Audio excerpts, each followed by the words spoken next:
Hello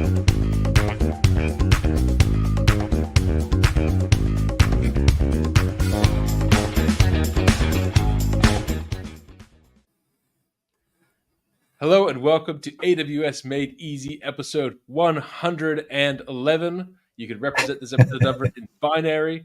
I'm Stephen Barr. Hi everyone, I'm Rahul Subramaniam, and we couldn't be more excited to bring this special episode where we are just trying to catch up on a bunch of new announcements that have been coming in. We've had a ton of amazing content that we've been streaming through the rest of the week because we recorded them with a bunch of very special guests from AWS and elsewhere over the last month or so. This is a catch-up episode, really. There's been tons happening. Yeah, if you want to check out episode 110, that was with Jeff Barr, my dad, and chief evangelist of AWS. We had a really fun time. So check out that episode as well. Hit backwards on your YouTube playlist or just check it out wherever you are. Episode 110, right next to this one. That was a really fun one. We get to talk about insights about how to communicate successfully with a broad audience and get to draw on his experience of 20 years and 3,200 plus blog posts. Exactly. That was such an incredible learning experience. I can't even begin to describe. And I'm so glad that we were actually able to share this with all of you and that we were able to record it. We spoke about everything from, just tech evangelism and developer relations to 3D printing to a whole bunch of other stuff. And what an incredible afternoon and evening it was over there. Great. So what are we going to cover today, Stephen? What's on the agenda for today? Well, there was a blog post that came out just today that looked extremely relevant. I'm going to put this on the screen. This is best practices to optimize costs after mergers and acquisitions with AWS organizations. So I wanted to dive into this one in a bit of detail, and especially, Rahul, you have a lot of experience with cost optimization and mergers and acquisitions. So first of all, let's talk about your background in that. Okay, so I think I have a few battle scars from this. So for the last 15, 16 years now, I'd say since about 2007, we made a big bet to move all of our acquisitions into AWS. And that's been one of the biggest pillars for how we've been able to grow. If it wasn't for AWS, if it wasn't for this one decision that we had made as an organization, I don't think we would have been able to scale quite this way. Over the last 15 years, we've acquired somewhere over 120 to 150 companies. I've lost count over the years, but all of them have made their way into the AWS system within the first 90 days of acquisition. And when I tell people this, they feel very shocked about how we were able to do this in such a short timeline. But we've learned a bunch of stuff that I would love to share. And I think this is a great start. It covers a few tools and tips and tricks that are now available that weren't available when we first started with these acquisitions. So that's a great step forward in helping organizations kind of consolidate and bring everything under one management mechanism. But yeah, why don't we go through it? And I would love to add more of my learnings of over the years to the commentary that comes in across over here. Definitely. Well, I like how they set the stage for this. Very similar to what you said.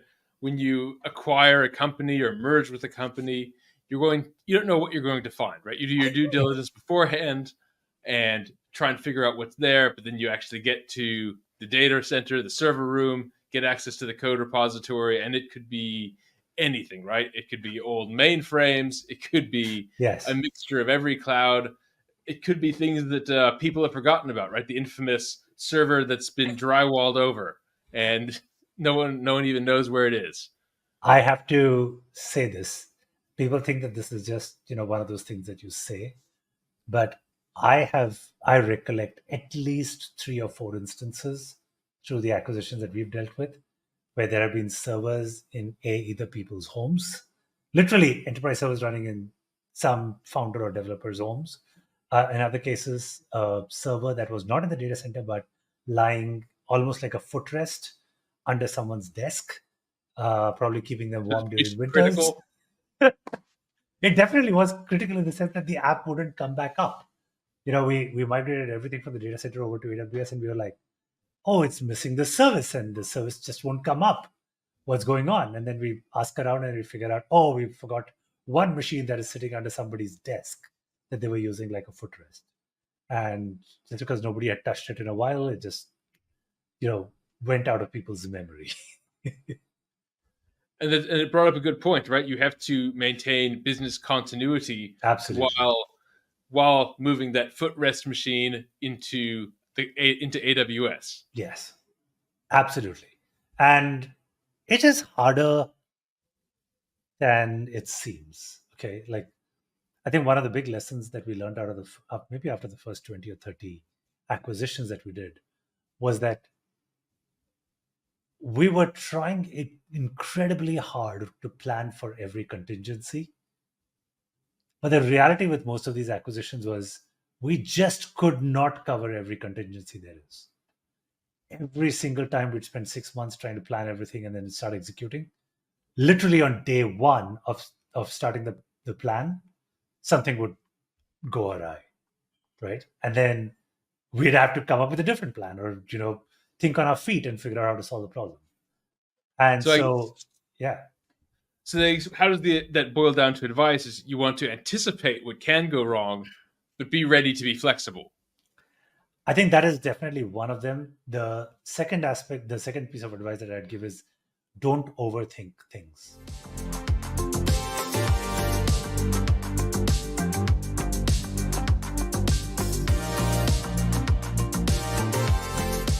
Okay.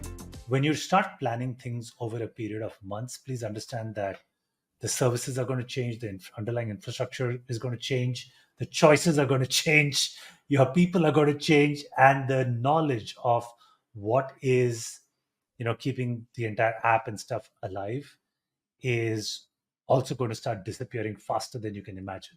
Particularly when a merger is announced or an acquisition is announced, you immediately start seeing a bunch of attrition, you start seeing a bunch of change. You cannot manage all of that in terms of your plan. If you decide that you're going to take 6 to 8 months to move stuff, you are definitely going to fail, or the probability of failure is significantly higher.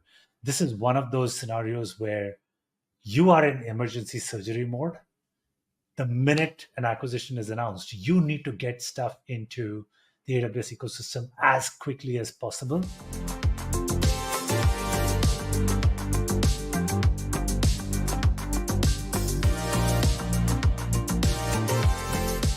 That is what allows you to discover everything that goes into keeping that system alive. Because unless you've done that exercise of replicating everything from scratch, you really don't know whether everything is there or not. Like, the one system that was sitting under someone's desk. So you find a hard-coded IP address somewhere in the code. All the time. Or a modified, etc. host file that makes certain domain resolve a certain way, right? That's Correct. pointing to, like you said, someone's home server. Then there are services that will only run on a particular machine with a particular IP because everything is hard-coded, or there are going to be configuration, settings that are not documented anywhere, but they are just in the system in memory and as an environment variable somewhere, and no one knows what the origins of that were. So you'll encounter all kinds of crazy stuff. I mean, the one constant or the invariant that has been there through the 100+ acquisitions that I've executed is every time I think that things couldn't be worse than what they were in the last acquisition, the next one ensures that I learn something new. There's something new, something worse that was just not anticipated, and it will always show up. So the approach that we've taken is don't overthink it, don't overplan it. You've got some incredibly smart people who are capable of thinking on their feet when something new shows up, when something that's not planned, that's not anticipated shows up. They've been trained on 100 acquisitions in the past where they've gotten used to seeing a bunch of bad stuff happen. So there is some amount of planning, but again, we don't overthink it.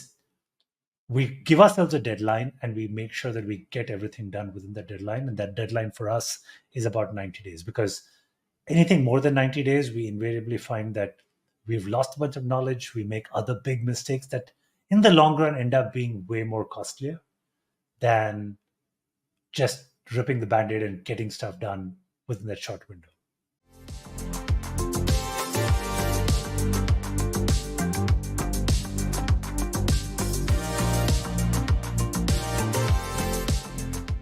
Interesting. Well, one of the things that the article mentioned that I wanted to see what you thought about was tagging. Now it says you must devise, I'm showing the highlight here, you must devise a strategy to adjust tags within the newly merged business and make use of resource groups to create logical collections of AWS resources based on specific criteria such as project, environment, or cost center. So in this idea, it's talking about merging an AWS, bringing in another AWS account into your organization. So we're not talking about bringing in a data center which has never touched AWS and moving all that code. We're talking about, in this case, we're talking about moving an AWS account into your organization, or is it talking about new tags for new resources that you're creating? It could be both, and I think it applies to both. In general, the two pieces of advice that I would give anyone trying to do this is, number one, keep everything within. So anything new that you're bringing in to this ecosystem, it is advisable to bring it in via a brand new AWS account where you have an organizational policy for tagging that is set up in advance of actually starting the migration.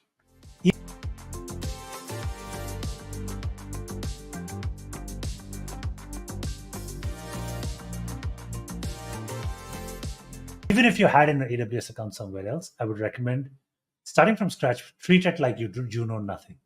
Treat it like you have to build everything from scratch and learn it, because that is an excellent learning opportunity which you won't get otherwise. Just because people have set up some policies and some, IAM users groups or whatever other CloudFormation templates that have been set up and deployed in an account in the past, just assuming that that's all going to work is incredibly hard.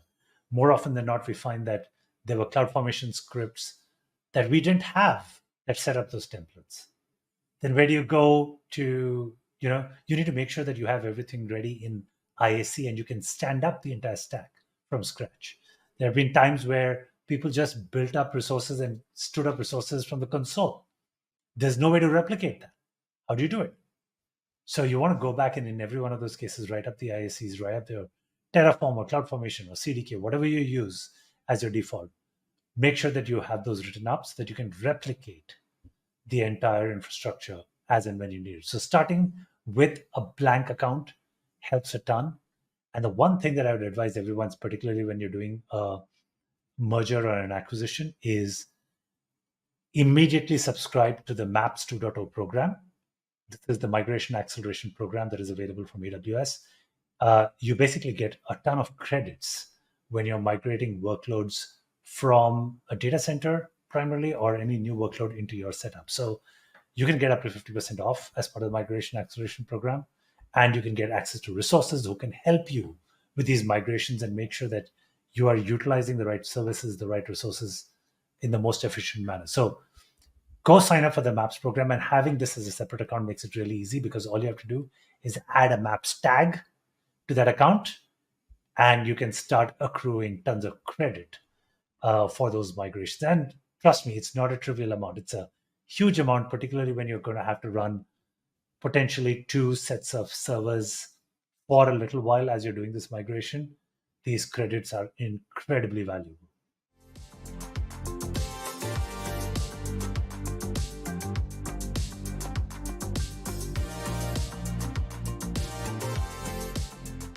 Okay, so that's 2 more tips. So tip number 3 is use a brand new account.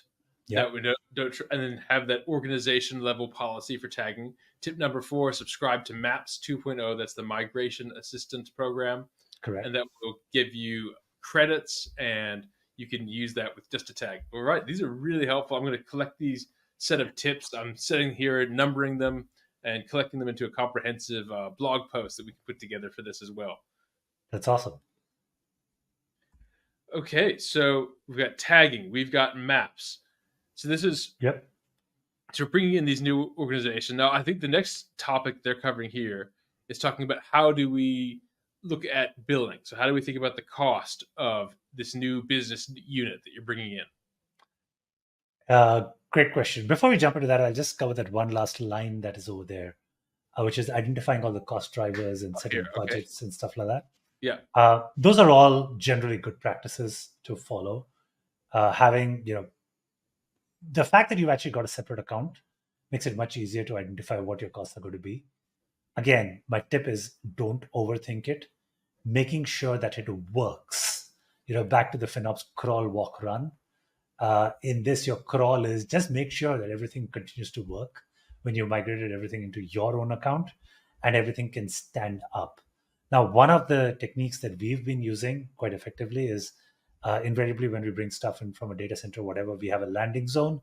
That landing zone has a VMware setup where we take virtualized instances that are running in a data center, migrate them as is as much as possible into AWS. And even though initially they will all be in a VMware setup, they're at least all in one place. They're all tagged. They're all, the costs are accounted to one particular business unit.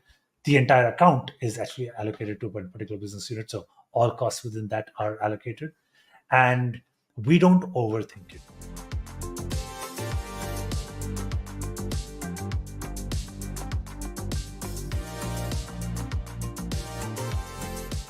So in the other part of overthinking, which again goes to the next part of billing, is there are a ton of centralized services that we have, whether it is our identity providers, whether it is our centralized databases, whether it's our centralized operations unit.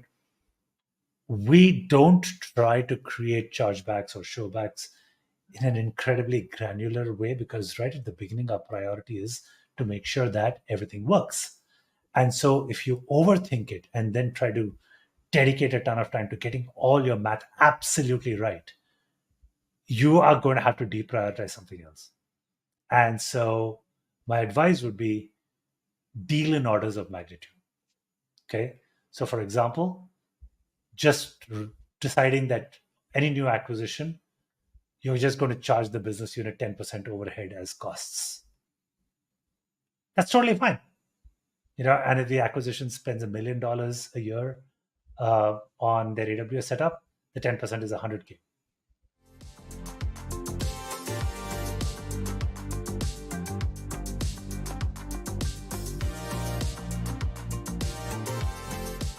And that's totally fine. You don't have to get super granular.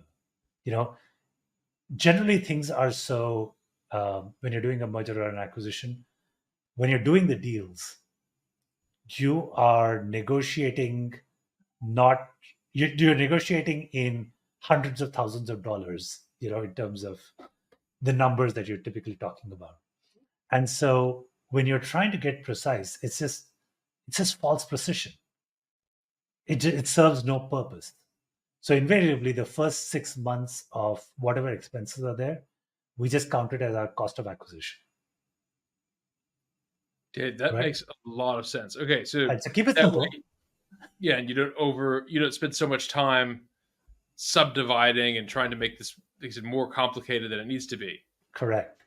So just deal in hundreds of thousands of dollars. That's your chunk, or $100,000 as your simple chunk, and your order of magnitude. Or if your acquisition is in the hundreds of millions, then a few million here and there is actually not going to make a big dent in terms of how you allocate. Please remember the chargebacks and showbacks are internal accounting. Okay. I completely agree with the fact that you need to be very precise about your external accounting, which has to be audited and all of that stuff. But for your internal BU charging, this is it's a fraction of your cost of acquisition.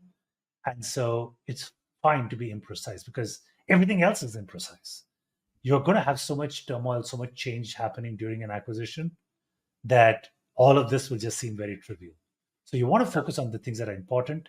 This is important in the grand long-term scheme of things, but you will achieve the same outcomes of discipline by just doing the super simple things without having to get into incredibly granular detail. And like you said, I think the biggest priority is making sure you capture all that knowledge because, like you said, there's going to be churn, there's going to be people who decide to retire or switch jobs. and you Exactly. want to make sure you capture all that knowledge. You don't want to say if you acquire during the first week of the quarter, and then you don't test out the end of quarter reporting function until the last week of the quarter. By then, no one knows how it works. Oh, that was on a different Correct. database that's where the data center has been canceled and those computers have been sold for scrap. You don't want that. Exactly. Making it work and standing it up and offering the service, switching over the service to your new setup is literally the number one priority for the first 90 days of your operations. To make sure it works, get to know it, know all the services, get to know the cadence of it, and don't try and overcomplicate the billing chargeback system. Correct. Just assume 10% as overhead. Or whatever number is appropriate for your business, right? I mean, every business runs differently, but keep it simple. That's the goal. Keep it really simple. Don't try to overthink this aspect of it. Some tools just find AWS cost savings and make you do all the work. Visualizing cost opportunities is great, but that's not enough. CloudFix, on the other hand, actually delivers those savings for you. And you don't need to worry because CloudFix uses AWS recommended savings techniques. It fixes, not just finds. It's the easiest way to save money on AWS. It's 100% automatic and risk-free. And the best part of all, it works non-stop. Stop overspending on AWS and click on the link to start saving now. All right, well, should we go into the next one? This is the applying cost optimization strategies like reserved instances or spot. So where do you think these instruments should come in? So I guess to set a bit of context, so say you're migrating a data center, you can match one-to-one with an EC2 instance, like from a physical instance to a similarly sized EC2 instance, but then you can start using reserved or spot, because ideally the goal is to reduce the cost of the operations. So how do you start? Where do reserved or spot instances play into that? Okay, so the first one that I'm going to start with is the EDP, because I think that is one that I fear the most, particularly with someone with an acquisition that has been a part of the AWS ecosystem. If they signed an insane EDP and there are commitments, that is the thing that I fear the most. So, which is why I keep advising to everybody, make sure that your EDP is literally your discount of last resort. Don't sign up an EDP. And there's an amazing article that Brandon Pizzicara just published. We should probably bring that up for everyone's reference. Is that on the screen? That's the one. Take a look at this one. I'd say one of the biggest issues that I've had is there's been an acquisition. The acquisition happened because the business, kind of wasn't doing well, and we acquired the company. And as a result, one of the things that we would discover is that they've made commitments for 3 or 5 years that are nowhere close to what their spend rates really are. And when we acquire these companies, then that becomes a big liability on our heads. This additional commitments, which is crazy. Well, check out this blog post. We'll put the link in the description. And I love these. There's a lot of insider strategies for each segment, like this. Negotiate a decreasing spending ladder. Yep. Right. You want to be spending less. You can get locked into, as you said, spending more and more and more. And maybe it's more efficient, but it's still more dollars out the window. And it's not necessarily self-evident that you need to do that. Correct. The second thing, so EDPs is one. Take a look at this blog post. It's really amazing. Brandon has written an amazing article here. And it encompasses a lot of our learnings over the last 15 years of dealing with EDPs. And this is not something you'll find anywhere else or discussed anywhere else. So take a look at this. It's a really neat article. The second thing that I talk about is maps. So make sure that you immediately sign up for maps, because you can get up to 50% discount on everything that you're running as a new workload for the first year. And that is a huge amount of money. You are going to be running a bunch of services more than once or in more than one place just to keep continuity and making sure everything is running. Maps is an amazing program from AWS that really helps customers bring workloads on. So I have a very different emotion between an EDP and the maps. They're almost diametrically opposite. As much as I try to avoid EDPs, maps is something that I think is a masterpiece of a program from AWS. You should leverage it. They have amazing experts who can help you migrate stuff onto AWS. You should leverage it as much as possible. They have amazing SAs, the solution architects, who are available at your disposal to help you move as quickly as possible into the new setup. They have amazing tools. They have amazing professional services, and they can also refer you to partners who can do a great job of this. So take a look at your maps program and apply for that right at the beginning, before your acquisition, happens. It's incredibly valuable to have that in place.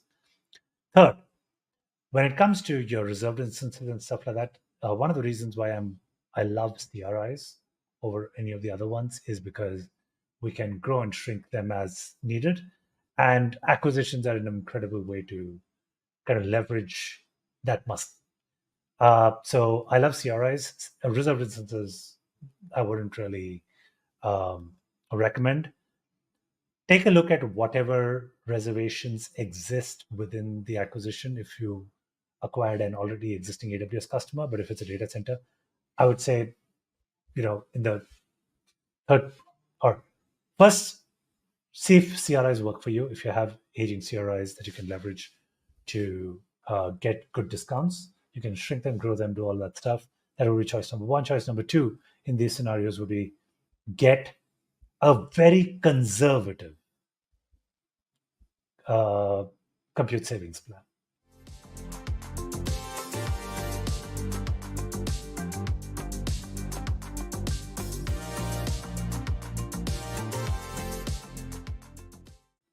And the reason why I say conservative is you should assume that when you're bringing something over from a data center into your AWS system, you should easily picture saving 50% on your existing spend. Because if you're not going to be able to do that, or if you're not going to do that, then moving to AWS doesn't really make sense. So I would recommend just getting CSPs for about 50% of your spend. Maps gives you 50% discount. That's what I would commit to if I was in anyone else's shoes. I wouldn't do more than 50%.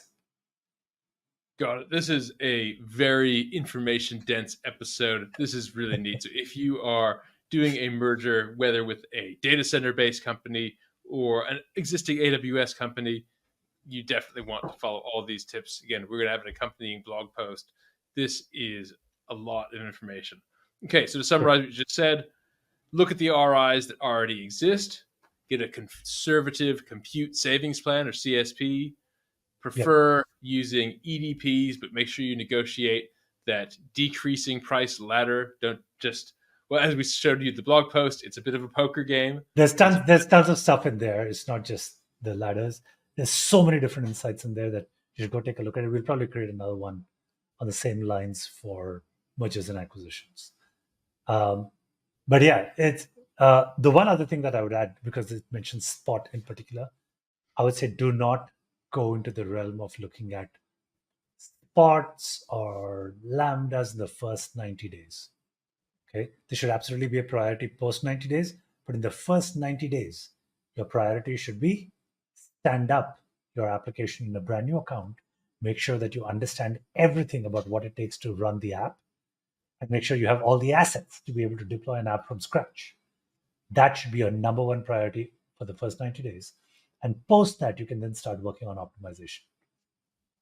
And that's why they call it a lift and shift, right? Because initially you just want to move it, like you said, move even into a VMware landing zone. Eventually that may be re-architected into EC2 instances or even Lambda functions, but that's can be down the line, right? You can just you can move the compute, and that's why it's a pretty good visual, right? The lift and shift. You can lift it, move it into AWS, make sure you understand how to run your application. Correct. And the first 90 days is also an amazing time to actually put in all the monitoring that is necessary. Invariably, with a lot of organizations that I've encountered, and again, the profile of organizations we acquire might be very different from the ones that this audience is going to be looking at. But we found that to be a great opportunity to figure out what we really need to monitor, what seems very unnecessary.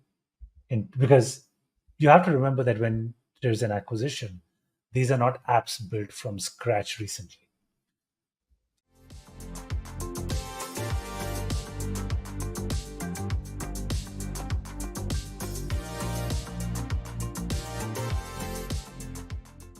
They're apps that have taken anywhere from 5 to 20 years to build up, and they've got a lot of craft. There'd be tons and tons of decisions that you don't understand, right? But to say that, oh, this is a bad decision right on day one might be premature, because nobody knows why a decision has been made in the first place. So you need to take the time to delve into it, dive deep. We do something called a tear down. If you've watched these iPhone videos where the day a new iPhone or a new phone or any device is launched, they literally tear it all down and they do an analysis of every chip that's in there, what kind of circuitry is there, what kind of, whether they used 5 nanometer or 3 nanometer technology, what it accomplishes, how they do, heat transmission out of those devices, how do they manage power, all of those things, what kind of cameras are there, what kind of lenses are there. We do a similar thing with our infrastructure. Our lift and shift process is a great opportunity for us to really understand all the nitty-gritty details and speculate as to why someone made a certain decision and whether we would continue to make that decision, knowing everything that we know now after we've done the lift and shift. So that's been one of our biggest learnings, I think, in terms of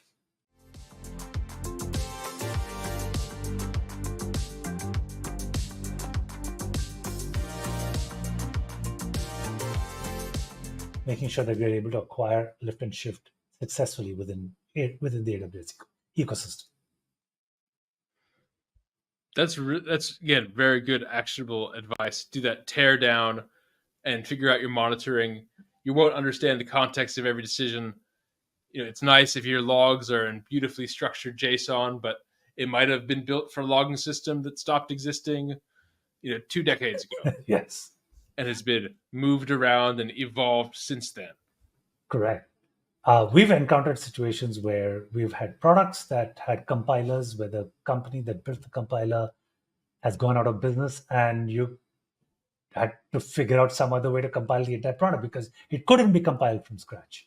One company actually went to the extent of building a compiler with the same language. So the tool was a developer tool, and they built a compiler with another compiler. And the compiler that they built the compiler with had run out of business. So all we had was this pre-compiled compiler for the tool. But if we had to build another version of the compiler, we really couldn't. And it took us a year and a half to migrate and the original compiler was for a specific version of Lisp that had been written in 1973. And we had to rewrite a bunch of that stuff in Common Lisp, much, much later. It was quite a nightmare. Project. Yes. But yeah, we do encounter a lot of stuff. So one of the pieces of advice that I'd give is that as much as developer teams, pride themselves on amazing documentation, and they'll give you all the documentation up front, the mental model that I have learned to build is that at best, that documentation will cover 10% of what I really need to lift and shift or stand up the entire application from scratch. At best, it's 10%. And so we just assume that we have to work through the motions of getting it moved and learn from the process and fill in the gaps.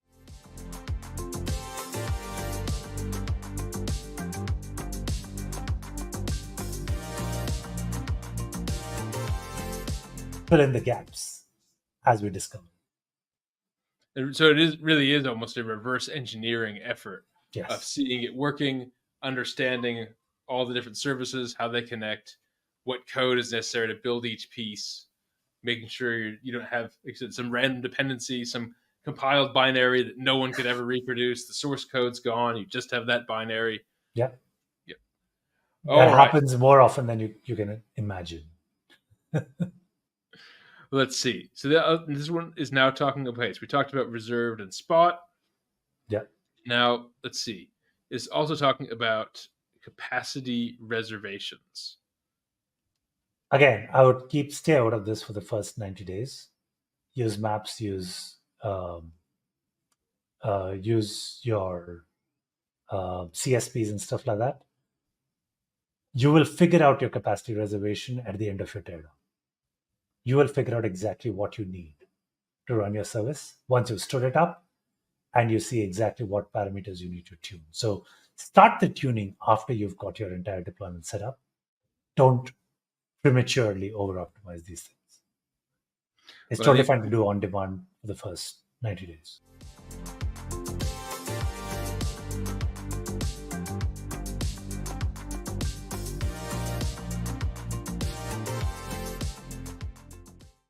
Was it Don Knuth who said premature optimization is the root of all evil? And it's hard to get a more authoritative computer science quote than Professor Knuth. So I think we could take that. All right, cost centers and implement consistent cost allocation tags across all AWS resources. Well, I think the idea of bringing it into a fresh AWS account, right? So you don't have tag collisions, right? Because if you both had a project, a tag called, super top secret project, you wouldn't want to have the tag collision, but separate accounts would definitely keep. It's like separate namespaces effectively for your tags. Correct. And we like to keep things as siloed as possible in terms of the resources that they use.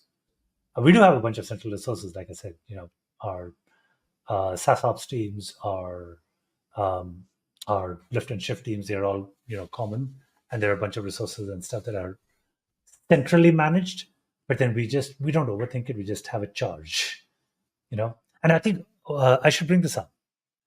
It's so often that I encounter conversations where the people that I'm talking to confuse the spend and costing, or the cost and the pricing for, especially people in the FinOps team. They confuse the cost and pricing. They're like, oh, this thing costs me X. How do I split X into 17 different portions so that I can charge all these businesses? And they don't understand that they're actually talking about two different things. Cost is what you have to pay AWS. Pricing is what you can decide what you want to charge these businesses or these business units.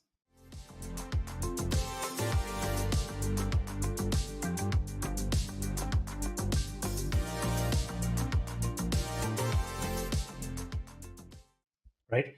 They can be completely independent of each other. You don't have to have a one-to-one correlation. Make your life simple. So if something costs X, it's totally fine to charge everyone X and say, hey, this is what it is. You can price it any way that you feel is appropriate. Okay. So, and just they somehow have this feeling that, oh, we shouldn't be making money out of this. And then I question why. Like, why shouldn't the FinOps team start building a corpus that they can then use to invest in, the next generation of migrations, like move to serverless or move to something else where you can actually make those investments, or incentivize a team on a certain behavior that would help them move faster, right? You can draw on this corpus to create those incentives. And in the meantime, charge whatever you feel is appropriate to charge them. Again, this is all internal accounting. This doesn't have to go through the scrutiny of an audit firm that goes through this, right? This is all internal accounting.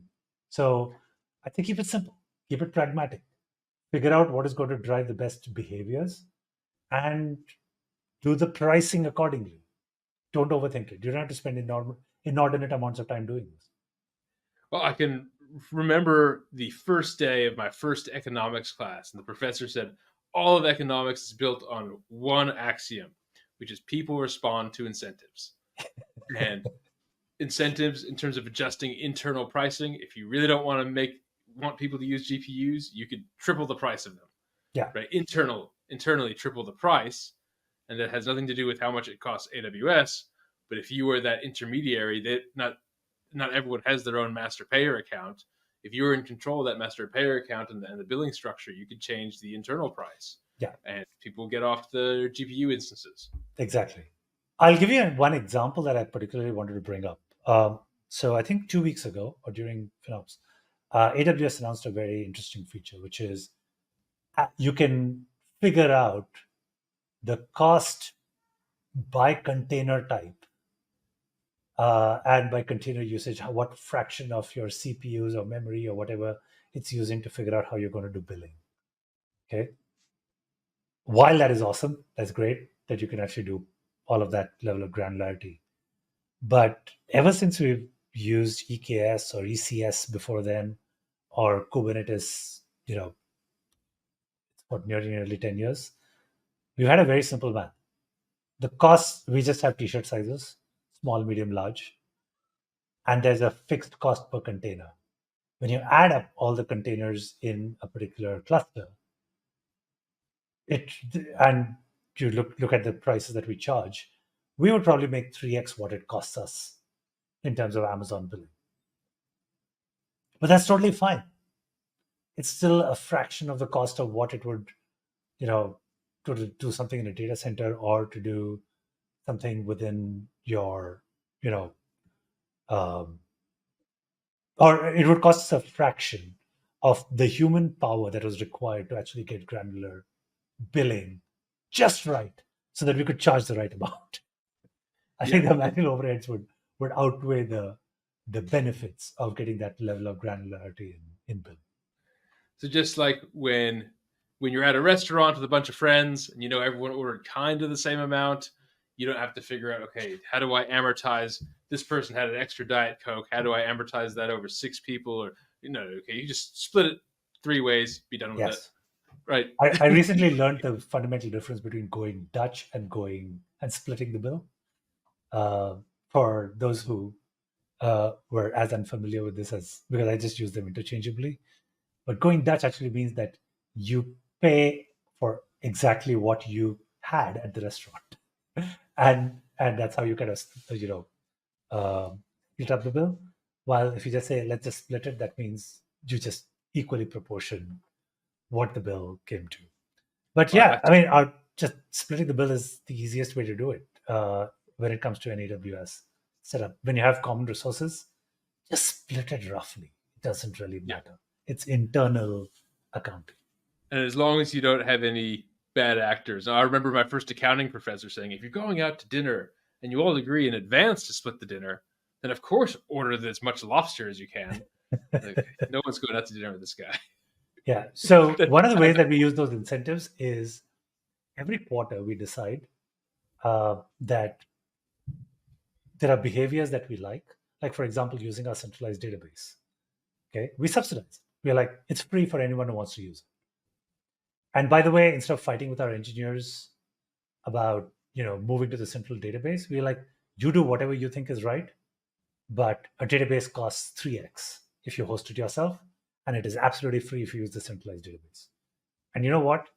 Everyone from the general manager to the engineering team to the product management team, everyone gets aligned immediately as soon as that number shows up in their P&L. Everyone's like, when this number could be 0, why is it so high? And as many memos as you could send out about, hey, it'd be really good if we did this. It'd be really good. Please do it. That would be great. Okay. That's the way to make that change. Or I have never been able to make that work. Let me just put it that way. I think there are a bunch of other folks who might have been able to make it work, but just very pragmatically, I'll tell you, I have failed miserably at trying to fight with people to tell them to do something. Even if teams report directly to me, they've procrastinated, they've given me 1,000 excuses as to why that should not be done. But the minute I make it a P&L thing, things happen. Change happens from top down across teams. There you go. Derive behavior through incentives. And then that also brought us to this other section of resource redundancy. So that's another great one of database is a perfect example of a resource redundancy. You don't need 10 different databases running. You can pack a lot of schemas into one Aurora instance. I think exactly. in a previous talk, you'd set the record for the number of schemas you could have. Yeah, I think at peak we had about 4,000 of them in a single Aurora cluster. And that saves a ton of money. And that's why that cluster was absolutely free. Yeah, and that's because you smooth out the demand over time. Right. One database might be used in the mornings, one database might be used sporadically at the end of the month or the end of the quarter. Another one might just be totally random based on the weather. Who knows? But overall, it averages out. Exactly. And there's tons of benefits to doing this. So yeah, there's I would say there's tons of redundancy you can do. But again, this is step number 2. Step number 1 is just get it up and running. That by far is the biggest challenge. And if I'm not mistaken, things might have changed in the last 6 months or so. But the last conversation I had with the AWS team, on average, an acquisition takes about a year to move into AWS, or a little over a year to move into AWS, when your goal really should be to get it down to about 90 days. And like you said, it's that rip the Band-Aid process, do it quickly, before the knowledge disperses and you are stuck. Correct. So do that in the first 90 days, get it up and running, and then spend the remaining 9 months focused on reducing the cost by a minimum of 50%.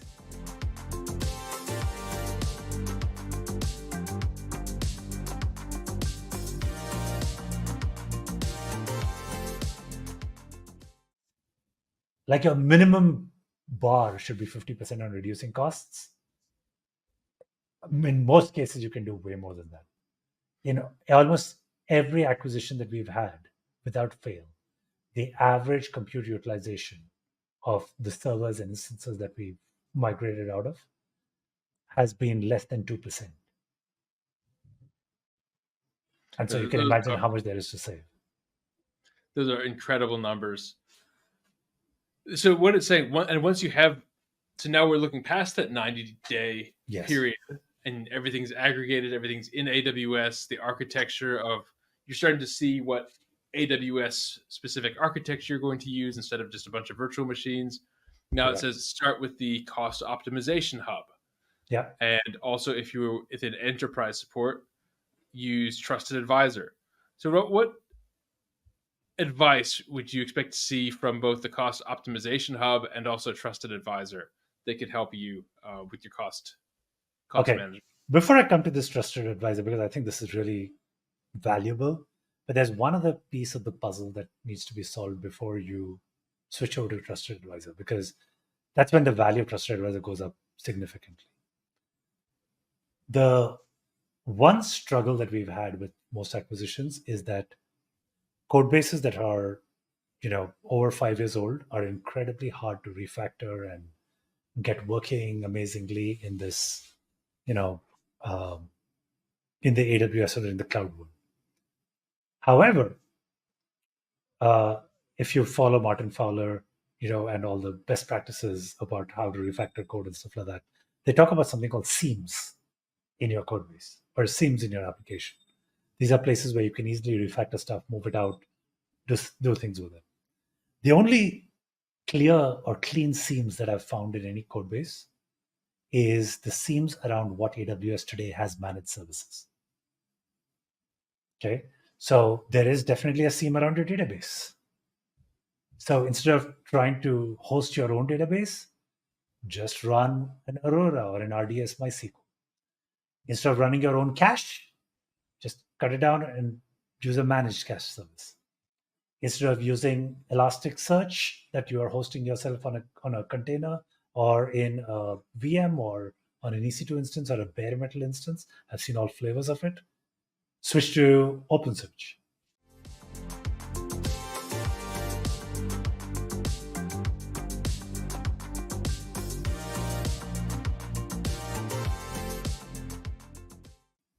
There are equivalents of a whole lot of these services that are available as managed services, whether it be your Kafka, whether it be your notification services.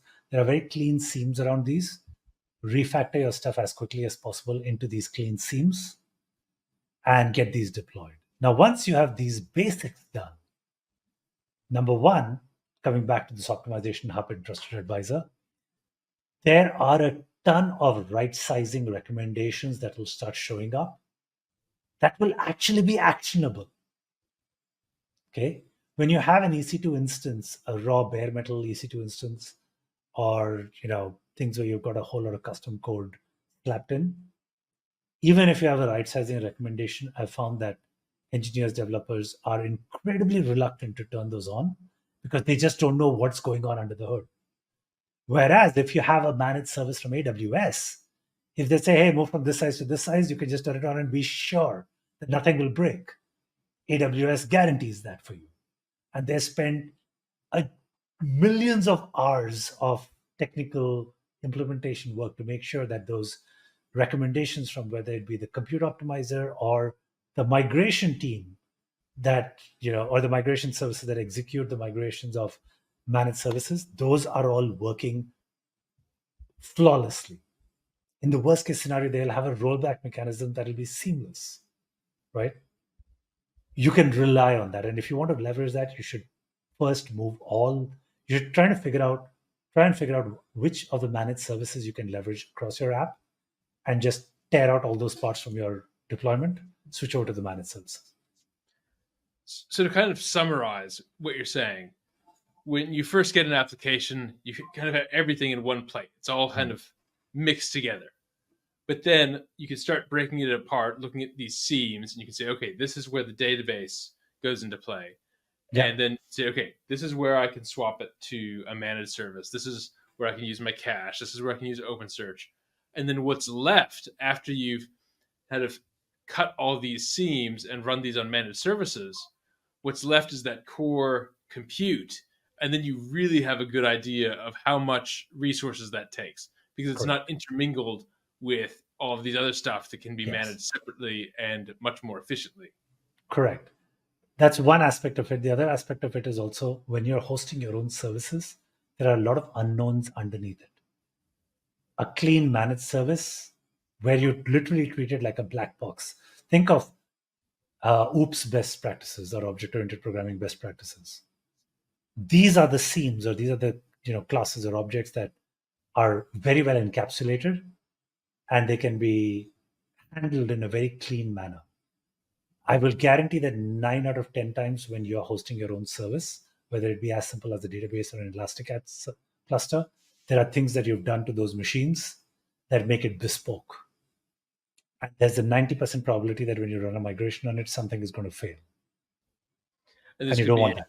Custom extension or just be locked on an old version or an old feature. Correct.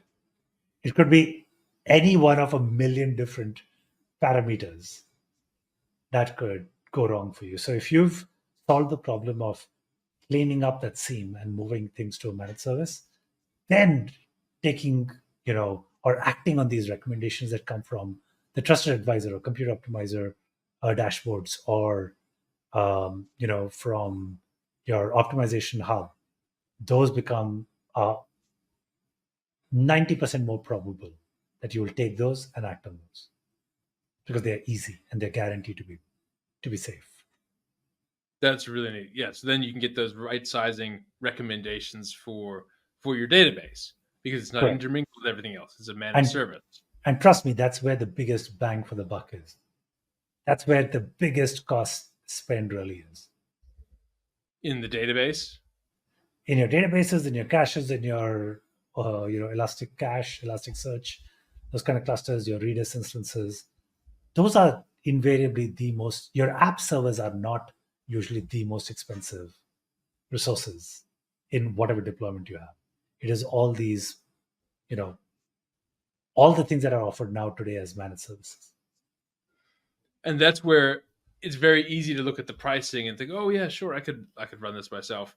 But when you properly account for it, for how much time and how much resources you're putting into it, they're a good deal. 100%. 100%. And especially, like I said, Amazon has every incentive to drive that price down and to deal with, once you're dealing with security updates to a database, you don't want to be worrying about that all the time. You want them to do that. Exactly.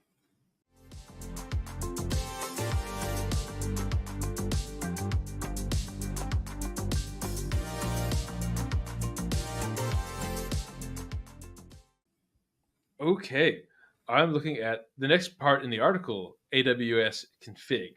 So where does AWS config fit into the merging acquisition process? So AWS config becomes useful when you are acquiring an entity um, that is already on AWS, where they already have an AWS account.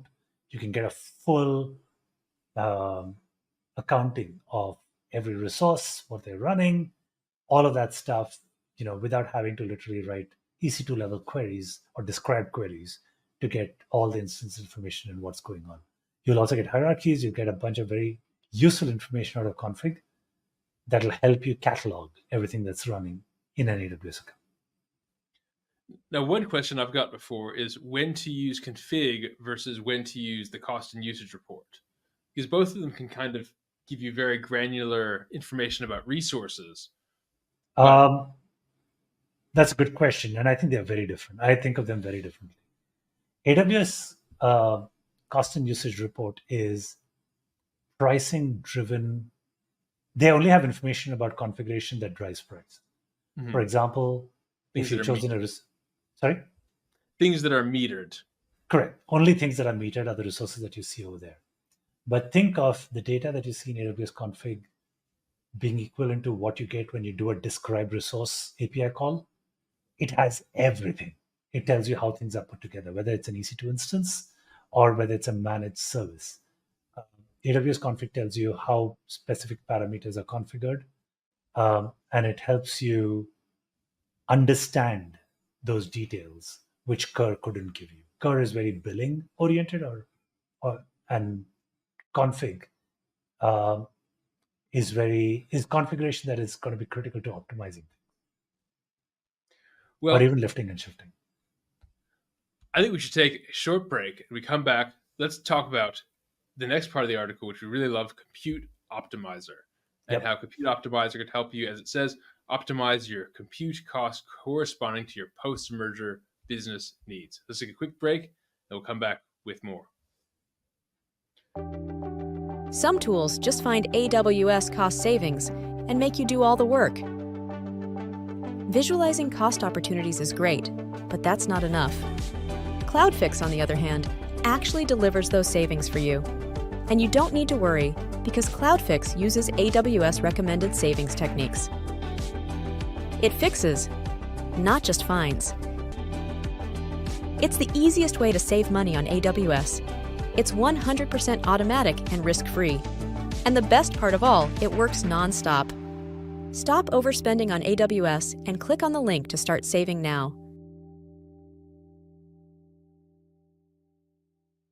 We are back. Now, this article has a lot we want to talk about. We're going to break this into at least a two-part series, talking about all of Rahul's insights on mergers and AWS best practices for mergers, acquisitions, and combining AWS accounts, how to bring in resources from the data center, from the computer that's hidden under someone's desk that's mission critical, wherever it may be, how to bring that under one AWS roof and then optimize those costs. Yeah. So the next section. Great. Next section. So the next section in this blog is optimizing your compute cost corresponding to your post-merger business needs. So this is past that 90-day window. You've got it working. You're starting to transition over your virtual machines into EC2 instances, and you're approaching the post-merger steady state. And that's where you can use something like Compute Optimizer. Correct. So Compute Optimizer, we have great love for that service. And also we have an episode coming up with Rick Oakes of AWS, who runs Compute Optimizer, talking about how they build up trust for their recommendations about the future of AI in that process. So keep an eye out for that soon. He's always a great resource to talk to, and make sure to follow him on LinkedIn as well for the latest updates on Compute Optimizer. Absolutely. A big shout out to that team. They've done an incredible job of, creating these insights which are safe to execute and so on. That said, like I said before, this has nothing to do with the technology. It's purely to do with psychology. When you have big boxes or instances on AWS, where developers don't understand everything that's going on in there, they are very reluctant to take even the safest recommendation that comes in. So, which is kind of why, in terms of architecture, in terms of refactoring, before we get into optimization, I keep telling anyone that I meet or any of my teams when we have an acquisition, first focus on creating seams, break up a large monolith into, or break up a large instance that is running multiple different services into an instance that runs only one service at a time, and keep it simple, right? For example, just have one app server. Don't have the app server and your, something like a queue running inside that app server. Keep the queuing external to the app server, where you can call it like a service. And the point there is that once you have all these, all the separation of roles across your resources, then you generally end up taking a much larger chunk of the recommendations that come from Computer Optimizer than without it. Because otherwise, you'll just hear a bunch of different excuses for why it might be risky to change the instance size or instance type. And once you decouple all of that things, it makes it easier to optimize every single piece. Whereas if you have a bunch of things on one server, it's really hard to tell what's driving it. And you can never really understand the components. Correct. And there's one, it just occurred to me, there's actually one other very, very important tool that you should use before you think that you're going to be able to take any of these recommendations, which is when it comes to decoupling, there are certain services within the AWS ecosystem that help you decouple and de-risk stuff while you are making changes. So tool number one is your load balancer. Okay. The amazing thing about the AWS load balancer is that you can have a number of resources behind it. You can take a portion of them and upgrade them to whatever the latest one is, still have your service be running. And then if everything goes fine, work on the next thing. Okay. So it gives you a level of abstraction that doesn't disable your service in any way. It doesn't ruin things for you. And you can, literally crank the knob to getting all the changes done at a rate that you're comfortable with. The second one, which I see incredible underutilization of, is RDS proxy. Whenever you have an RDS instance, number one, always make sure that you are running it with an RDS proxy. Do not ever give, in fact, I'd say it's one of these anti-patterns. Do not give someone the database's, endpoint ever. It just makes no sense. Always give them an RDS proxy endpoint, because you should be able to swap out an RDS instance behind the scenes, or swap a read replica and turn it into a write replica, or just turn everything into a read replica while certain migrations are going on. There are tons of amazing things you can do. And most importantly, one of the things that we found is, particularly if you started using lambdas and stuff like that, your resource utilization of the database alone comes down drastically when you use RDS proxy, because you're not creating these new connections all the time. It turns out databases aren't designed to make a connection for a 1 second Lambda function. Yes. And if you have 1,000 Lambdas that are each running for a second, that Correct. might eat up a lot of, the HTTPS handshakes and all of the things that it's doing, the establishing a session and the threads and all of that stuff that the database is doing to make that connection that then only exists for a second. That's Correct. An RDS proxy can handle the connection pooling and is designed to make those persistent and let the database do what it's supposed to do, which is wrangle your data and not dealing with the authentication, authorization part of it. I wouldn't be joking if I said that, once we are in the AWS ecosystem, when an app is running there for a while, And when one of the teams comes up and says, hey, we want to increase the size of the database, simply asking them whether they installed the RDS proxy, and them executing on that when RDS proxy doesn't exist, solves the performance problems that they were originally trying to solve, because of which they wanted to increase the instance size.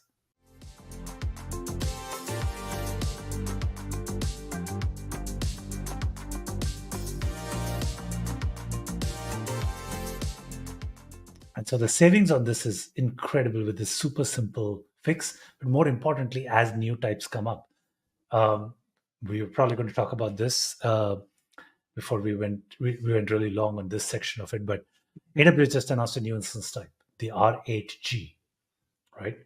And as soon as Aurora or RDS or any of these services start offering the R8G instance, you will want to switch to it. It is what, 35% faster or 40% cheaper? Why don't we bring up that announcement? Here it is. 30% better performance than Graviton 3s. And that's a 30% jump from the Graviton 2s. Instances Correct. are up to 30% faster for web, 40% for data, 45% for large Java compared to the previous generation Graviton 3, which still feel new. They are 7Gs.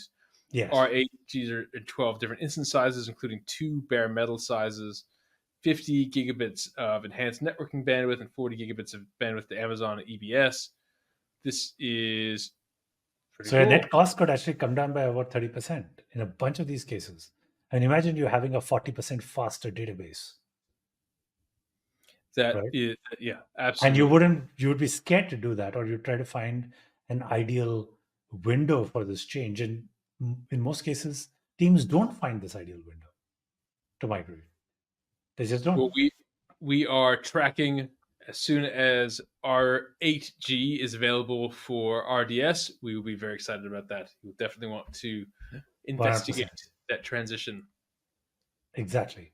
So I'd say using the RDS proxy is a great way to kind of make sure that you are future-proofing yourself and that you're making the infrastructure ready for optimization on a continuous basis.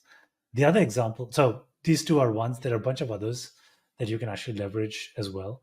The more abstractions you create, or that decouple you from the underlying resource, the greater the chance that you can experiment and migrate to a more optimal solution here.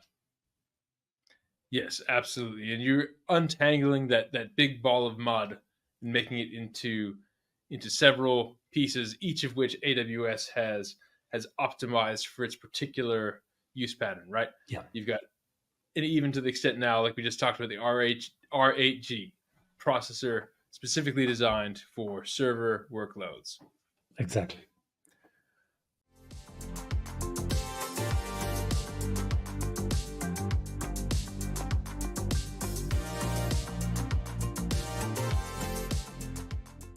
Well, I have counted up 16 highly actionable, highly targeted tips. And we are only, look at this scroll bar, we are barely through the first third of the article. We're going to make this at least a 2-part series, probably a 3-part series on mergers and acquisitions, best practices to, first of all, move that code quickly, get it all working, and then optimize those costs, bring those costs down. And of course, don't forget, you can always use CloudFix for automated AWS cost savings. Our finders and fixers can give you nonstop savings, deal with all those other things so you could focus on the big projects, focus on the decoupling, focusing on the transition to serverless. Let us deal with your EBS volumes, your S3 that isn't on intelligent tiering yet, all those little things that you need to do. You're bleeding cash left and right, but you have to focus on these big priorities first. Absolutely. Well, this has been a really fun show. We're looking forward to the episodes with Rick Oakes, with Stack Moxie. We have several other ones in the queue, so have a look at those. Make sure to check out the Jeff Barr episode from earlier in the week. All right. Absolutely. Thank you so much for watching. We really appreciate it, and we will see you next week. Thanks, everyone. Bye-bye.